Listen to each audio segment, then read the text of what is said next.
خەڵک بەم نەڵێ مامۆستا حەل تۆ حەل لە منەوێ بابە تۆ حەل لە منەوێ تۆ زمانتەوە نەدرێژە دوای دین نەکەوتووی وەرە دوای دین کەوە حەل لای من نییە حەل من بریتیە قورئان و سونەت عیبادەت وەلایەت بۆ ئیسلامە بێ و کوفرت ڕق لێ بێ ئەنجا بزە ئەڵڵا وەختێکە زانیت باتە عاسمانیانە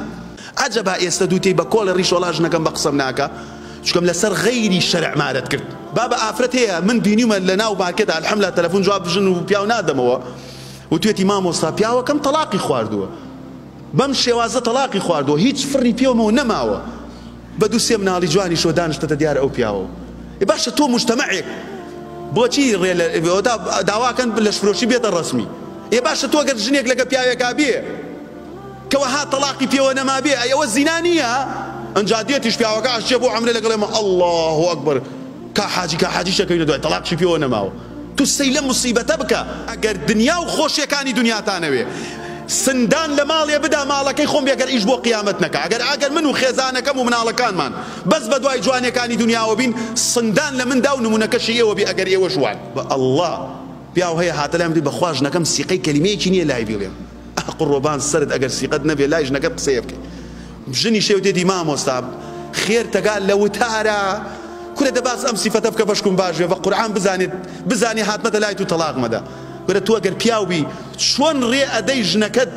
بچێ ڕاوێژ بە یەکێ بکە کە منی شەر بۆ ئەو نامەحرەمم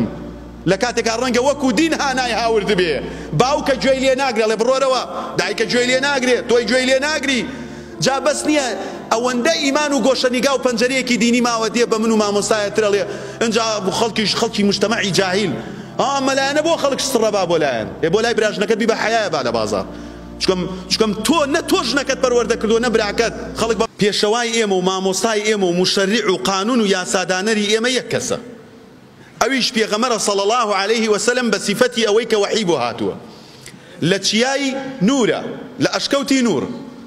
مەلائیکە جبریل دێتە خزمەتی پێی ئەفەرمێ ئیقڕە ئەفەرمێ ما ئەنە بقارئ ئیقڕە ما ئەنە بقارئ جبریل مەلائیکەیەکی سامنا کە سەلامی ئەڵڵای لێ بێ و ئینشاءڵڵا بیبینین لە شێوەی خۆیە لە بەهەشتا ئەڵڵا پێمان عەتا بکات ئەفەرمێ کاتێکە ئەم وەحی بۆ ها زۆر لەسەری قورس بوو هەمووتان نەزانن زۆر ترسا ئینسانی ساحب شخصیەت و ماڵدار و خۆناغدار بەدینەوە زۆر لە شخصیەتی خۆی ئەترسێ یەکسەر گەڕایەوە بۆ ماڵ چوو بۆ لای ئەبوو تالیب کە نەیتوانی بێتە موسڵمان وەک ئەو چوو بۆ لای ئەبوو جەهل کە ڕەیس عەشرەت بوو چوو بۆ لای ئافرەتێکی مستەضعەف کە خەدیجەی خێزانێتی ڕەزای ئەڵڵای لێ بێ ئەفەرمێ زەممیلونی ئەها پیاوێک ماڵی دروست کردووە پێش پێغەمبەرایەتی ماڵێکی تۆتمە بە ژنەکەی ئەڵێ دامپۆشە وەختی قسەکردن نییە ئەترسێ ئەلەرزێ مەلایکەی بینیوە وەحی بۆ هاتووە چەرمەسەری تووشێ بێ سێ ڕێگەی لە پێشە یان کوشتن یان دەرکردن یان سجنکردن ئەوە دەعوەیە ئەو دەعوەیە قورس بوو لەسەری قورئان قورس بوو لەسەر پێغەمبەر عەلەیهی السەڵات وەسەلام بەڵام بە هاوکاری ئەو خێزانی کە بنیادی نابوو لە مجتەمەعێکی جاهیلیەت و کوفر و پێشوەحیە ما كنت تدري ما الكتاب ولا الإيمان ولكن جعلناه نورا پێش ئەو نورە ماڵ و مناڵی پەروەردە کردبوو ئیشی بۆ کردبوو ئەچێتەوە بۆ ماڵ بە خێزانی ئەڵێ دامپۆشە خێزانی دوای ئەپۆشێ دوای ئەوەی کە دێتەوە هۆش خۆی بۆی باسەکە ئەڵێ والله خشيت على نفسي زۆر لە خۆمە ترسم ئەڵێ لا والله لا يخزيك الله أبدا ئەڵێ بە ئەڵڵه خوای گەورە قەت تۆ ناخزێنێت قەت زەلیلت ناکە لەبەرووی کۆمەڵە سیفاتێکت تایە پشتی مەزلوم ئەگری یەتیم و هەژار و بێپیا و تێر ئەکەی هەموو کاتێک خەڵکی پرس و ڕاوێژت ئەکا چۆن لە مجتەمەعا پەروەردگار کەسێک ئەخکەوێنێ کە وەها پیاوەتی و شکۆ و ڕێزی وەکو تۆی هەبێ وەڵڵاهی شتی وانییە ئەتبەم بۆ لای وەرەقەی ئامۆزام لە کاتێکە ئەو لە کتێبە ئاسمانیەکان ئەزانێ و لەسەر دینی نەسڕانیەتە بزە بەرچاوڕوونیەکمان ناداتێ سەی کە ژنێکی گەورە پیاوێکی گەورە لە ماڵێکی گەورەیە ئیشی خۆیان دوو بە دوو کە زانی پێغەمبەر یەکسەروتی ئەشهەدو ئەن لا ئیلاهە ئیلا الله وئەنەکە ڕەسوول الله عەجەبا ئێستا دووتێی بە کۆڵە ڕیشۆڵا ژنەکەم بە قسەم ناکە چکەم لەسەر غەیری شەرع مارەت کرد عەجەبا ئێستا کە دێی لای من گەلەیەکەی وەڵای مامۆستا ژنەکەم حیجابیشە و نیقابیشە ئەڵێم ژن دووەم دێرم ئەڵێ لە مەحکەمە شکاتت لێ یەکەم کاکە تۆ ژنێک تاوردۆ بە ڕواڵەت دیندارە بەڵام لە ناواخنا دژی ئیسلامە لە کاتێکە ئەمە کێشەکانی ئێمەیە بەڕێزان پێغەمبەر عليه الصلاة والسلام پێش وحی عائلەی دروست کردبوو. ئێمە بە وحی و قورئان و سنەت و زمانی درێژەوە ناتوانین عائلەیەک پەروەردە بکەین. فبۆیە ئەمە خەتەریاتەکەی بەڕێزان. ئەوجا ئەو ئافرەتانی پێغەمبەر صلی الله عليه وسلم لە دوای نوسڕەت و تەمکین ئەم عائلە لە هەژاری و پێش ئیسلامە ئاوا بوو. لە دوای ئەوەی کە ژنی زیاتر ئەهێنێ ئەبێتە قایدی ئومەت، فتوحات دەست پێکا لە مەدینە، زۆر فەقیر حاڵ، 2 مانگ ئاگر لە ماڵتا نەکرێتەوە موسیبەتە،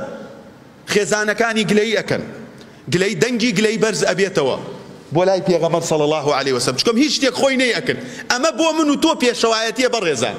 ئەو ژیانی 23 ساڵ وحی دای بەزاندووە بۆ من و تۆ عەقڵە، ئیدراکە، فەهمە. کاتێک کە پێغەمبەر صلی الله عليه وسلم پەروەردگار پێی ئەفەرمێ يا أيها النبي قل لأزواجك إن كنتن تردن الحياة الدنيا وزينتها فتعالين أمتعكن وأسرحكن سراحا جميلا. سبحان الله. طبعا بەڕێزان ئەگەر ژنێک تۆ نەدبوو داوای قەنەفەی پەنجاوەرەقەی لێت کرد ئیمڕۆ تەلاقی نەدەی ساڵێترت کاتە سینەما، هەر بەجددی ئەگەر زانی تو گیرفانت کورد دەڵێ سەوزەڵە خانم ئەڵێ هیچی تیانە، داوای سەفرەی وڵاتە پێشکەوتەکانت لێکا و داوای ڤیزەی شنگنت لێ بکە، ئەو ژنە بە کەڵک تو نایەت. تەلاقی دە بە دەوڵەمەندێکی قۆزی جوانی پارەدار ماریکە بۆ خۆی لەگەڵیا بێ و ئەو بیبا ڤیزەی بۆ وەرگێت، چکۆم تۆ ناتوانی ئەوە بکەین. بزانە ئیسلام چۆن ڕێگە بۆ من و تۆ دیارەکە. کاتێک کە پێغەمبەر عليه الصلاة والسلام الله ئەمری پێ فەرمێ ئەو فەقیریەی بەسەر ماڵ و مناڵتەوەیە بانگی ژنەکانت بکە، پیان بڵێ يا أيها النبي، ئەی پێغەمبەر صلی الله عليه وسلم چۆنە فەرمی يا أيها الذين آمنوا قل لأزواجك بخێزانەکانت بڵێ بەصەریحی إن كنتن تريدن الحياة الدنيا وزينتها. باشە ئەگەر دنیا و خۆشیەکانی دنیاتانەوێ سندان لە ماڵێ بدا ماڵەکەی خۆم بێگەر ئیش بۆ قیامەت نەکە. ئەگەر من و خێزانەکەم و مناڵەکانمان بەس بە دوای جوانەکانی دنیاوە بین سندان لە مندا و نمونەکەشی ئێوە بێ ئەگەر ئێوە جوان. ئەفەرمێ ئەگەر ئێوە هیوایەتتان خۆشی و جوانی دنیا و کەشخەیە کە خێزانی پێغەمبەرن عليه الصلاة والسلام لەناو خەڵکا خەڵک دەستان بۆ ڕابکێشێ بۆ ڕەفاهیەت و خۆشی، وەرە بانگتانەکەم فتعالين ورندانشن أمتعكن وأسرحكن سراحا جميلا. بجواني دسليك كينو حركز بو مال باوكي باشا بيغمركت عليه الصلاة والسلام الله ونصيحتك عائلة ودرستكري كاتيك تو نتواني ولا فقيريا خزانكت رابيري نتواني ولا دولة منيا بلي جنك أم سيارة جوانيك همانة خو أو دايك داماوي من قد لبيشو سرنكوتو لبري لمال خويا هاتي اللهم ماني جاري دو مان جاري الريب كيوتيريا بچین بۆ شوێنێ بۆ نەخۆشیە بۆ تەعزیە بۆ وەلیمەیەک دایکم ئەویش لەبەر حرمەت خۆم دێتە پێشەوە دەدەقاتە ئەگەینە ئەوێ ئەم سیارە هی تووە ئەم ماڵە هی تووە کە 4 قاپمان هەیە 4تر مەکڕە بە ئەو پارێ بمێنێتەوە خێرێکی لێکەین سەدەقەیەکی لێکەین ساڵانە عومرەیەکی پێەکەین کاتێ تۆ نەتوانیوە ئەمە بکەی نەئەتوانی بە خۆشی قسە بکەی نەئەتوانی بە ناخۆشی ئەمەش بۆ پیاوانیشە ها هەر مەوزوع ژن نییە کاتێک کە ژنێک دائەنشێ لەبەر 2 مناڵ پیاوێکی زاڵم و ستەمکار و نوێژ نەکەر و فاسق و بێدین و بابە ئافرەت هەیە من بینیمە لە ناو مارکێتە الحەمدوللا تەلەفۆن جواب ژن و پیاو نادەمەوە و توێتی مامۆستا پیاوەکەم تەلاقی خواردووە بەم شێوازە تەلاقی خواردووە هیچ فڕی پێوەمەوە نەماوە بە 2-3 مناڵی جوانی شۆ دانیشتەتە دیارە ئەو پیاوە باشە تۆ مجتەمەعێک بۆچی داواکەن لەش فرۆشی بێتە ڕەسمی باشە تۆ گەر ژنێک لەگە پیاوێکا بێ کەوەها تەلاقی پێوە نەما بێ ئەوە زینا نییە ئەنجا دێتیش پیاوەکە ئەشێ بۆ عەمرێ لەگەڵێمە الله ئەکبەر کا حاجی شەکەوینە دوای تەلاقشی پێوە نەماوە تو سەی لەم موسیبەتە بکە بۆیە لە مزگەوتی شار سرەی یەکەم و دووەم و سێمیش خەریکە سیقەی نامێنێ بۆیە بەڕێزان یعنی بەڕاستی ئەمە موسیبەتە لە مجتەمەعی ئێمە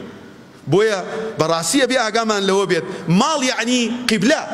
ماڵ یعنی ژیان کاتێ موسا عليه الصلاة والسلام ئەو پەڕی ڕوبەڕووبوونەوەی لەگە فیرعەون و دار و دەستەکەی مەویسی سەر ئەکێشێ بەسەر فیرعەون و موسا و ئالی موسا خەڵکەکەی دوای ئەو پەروەردگار لە قورئانە چیان پێ ئەفەرمێت ئەفەرمێ وأوحينا إلى موسى وأخيه ئێمە گۆشەنیگامان نارد بۆ موسا و بۆ براکە یعنی موسا و هارون هەرچیان بەیەکەوە أن تبوء لقومكما بمصر بيوتا واجعلوا بيوتكم قبلة وأقيموا الصلاة وبشر المؤمنين ئەی سنان لە ماڵێکا بدا لە کاتی کێشە و ڕوبەڕووبوونەوەیە مەجال ئەوەی نەبێت 4 کات نوێژ بکە مەجال ئەوەی نەبێت لەگەڵ ژنەکەیان ڕاوێژێ بکە بیرێ بکاتەوە بزا کورە بڕۆین دانشین هەڵسین چی بکەین بڵێ بەخواش سیقەی نییە ژنەکەم بە کەڵک نایە بە ئەڵڵا پیاو هەیە هاتە لای من بەخوا ژنەکەم سیقەی کەلیمەیەکی نییە لای بیڵێم قڕۆبان سرت ئەگەر سیقەت نەبێت لای ژنەکەت قسەیە بکەی ژنی شێوتێتی مامۆستا خێر تەگال لە وتارە کورە دەباس ئەم سیفەتە بکە بەشکم باشوێ بە قورئان بزانی هاتمەتە لای تو تەلاق مەدە کورە تو ئەگەر پیاوبی چۆن ڕێ ئەدەی ژنەکەت بچێ ڕاوێژ بە یەکێ بکە کە منیش هەر بۆ ئەو نامەحرەمم لە کاتێکا ڕەنگە وەکو دین هانای هاورد بێ باوکە گوێی لێ ناگرێ لێ بڕۆرەوە دایکە گوێی لێ ناگرێت تۆی گوێی لێ ناگری جا بەس نییە ئەوەندە ئیمان و گۆشەنیگا و پەنجەرەیەکی دینی ماوە دێ بە من و مامۆستایە ترەڵێ ئەنجا خەڵکی مجتەمەعی جاهیل مەلایەنە بۆ خەڵک سڕە با بۆ لایەن بۆ لای براژنەکەت بی بە حەیایە با لە بازار چکەم تۆ نە تۆ ژنەکەت پەروەردە کردووە نە براکەت دایکت وەکو دوژمنی وایە وەکو حکومەت و ئۆپۆزیسیۆن ئەم زەمەوەکە ئەو زەمەوەکە ناڵێ بووکمە با حەیامان نەچێت ناڵێ دایک پیاوەکەمە با پیاوەکەم پێی نەشکێ بۆیە کاتێکە گۆشەنیگا بۆ موسا و براکەی دێ ئێوە لە ماڵەکانتان بیکەنە قیبلە لە ناو ماڵەکانتانە بە قەومەکەت بڵێ نوێژ بکەن یعنی لە دوای پەیامی تەوحید نوێژ عیبادەت خۆت بە عیبادەتەوە خەریکە بۆی نوسڕەت و تەمکینت بۆ دێ خەڵک بەم نەڵێ مامۆستا حەل تۆ حەلە لە منەوێ بابە تۆ حەلە لە منەوێ تۆ زمانتەوە نە درێژە دوای دین نەکەوتووی وەرە دوای دینکەوە حەل لای من نییە حەل من بریتیە قورئان و سنەت عیبادەت وەلایەت بۆ ئیسلامە بێ و کوفرت ڕق لێ بێ ئەنجا بزە ئەڵڵا وەختێک ئەزانێت باتە ئاسمانیانە کافر و مسلمان لە یەک ناکەیتەوە حەڵاڵ و حەرام لە یەک ناکەیتەوە باش و خراپ لە یەک ناکەیتەوە ڕاست و چەپ لە یەک ناکەیتەوە بۆیە پەروەردگارە فەرمێ ماڵەکانتان بکەنە ڕووگە و قیبلە بە مسلمانانی دەور و پشتت بڵێ نوێژ بکەن وبەشری المؤمنین ئەگەر هەر ئومەتێک ئەم سیفەتانەی لە عایلەکانیان تیا بێ من لێرەوە موژدەی پێدەم سەرکەوتن بەڕێوەیە بەڵام لە کامەمانە هەیە کاممان ئاوا نوسەت و تەمکینی ماڵ و مناڵی خۆمان کردووە ئامادە بێ لەسەر بچووکترین شتی بچووک ماڵەکە هەڵەوەشێتەوە بەڵام دەیان قەزایای گەورە هەیە هەرگوێشی پێ نادرێت فبۆیە بەڕێزان کۆتا پەیامی پەروەردگار بۆ من و ئێوە ئەفەرمێ یا ئەیوهە الەذینە ئامەنوا قوو ئەنفوسەکم و ئەهلیکم نارە یەکەم شت ئەگەر بە سیفەتی باوکایەتی بە سیفەتی گەورەیی بە سیفەتی سەرۆکی خێزان و عایلە کە ڕۆژ تا ئێوارە ڕەنجە دەین ڕۆژ تا ئێوارە ڕەزالەت و ئارە قەرشێنین ئەگەر نەمانتوانی نەفسی خۆمان و دەستی خێزان و دوو مناڵ بگرین بەرەو بەهەشت واللهی ئێمە فاشلین و دنیای شەدۆڕێنین لە ڕۆژی قیامەتە خەسیڕوا ئەنفوسەهم و ئەهلیهم یەومە القیامە لە ڕۆژی قیامەتە ئەبینی خۆت بەرەو دۆزەخە بن ژن بەرەو دۆزەخە بن مناڵ بەرەو دۆزەخە بن فانتظروا إنني معكم من المنتظرين چاوەڕێکن ئەگەر ئەم خاڵانەی ئەوڵمان تەطبیق نەکرد من پێتان ئەڵێم چاوەڕێکم منیش لەگەڵتانە چاوەڕێکم وسيعلم الذين ظلموا أي منقلب ينقلبون ئەوانەشی کە زاڵم و ستەمکارن لە بابەتەکەیە کە باسم کرد کە خۆیان پێ بەرمەجە ناکرێت وەکو کۆمپیوتەرێک چۆن فۆرماتێکەی وەکە وایە لە دایک بوو بێ ێ بابە عەمرت کردە فۆرمات بە حەجت کردە فۆرمات بە دێی بۆ نوێژی جەماعەت دە فۆرمات بە بگۆڕێ ژیانت چاکە بەرەو باشتر ماڵ و مناڵت بگۆڕە بەرەو باشتر با خەڵکی سیقەت پێ بکە با بتوانی ماڵێک بی قوو ئەنفوسەکم و ئەهلیکم نارە هەر کەسێ لە ئێمە ئەمڕۆ لار بۆی تر قیامەت هەڵەسێ نەمانتوانی ئەوە بکەین بەڕاستی خیانەتمان لەو پەیامە کردووە وەقیفوهم ئینەهم مەسئولون وە لە ڕۆژی قیامەتیشا هەمومان ڕائەگیرێین و پرسیارمان لێکرێ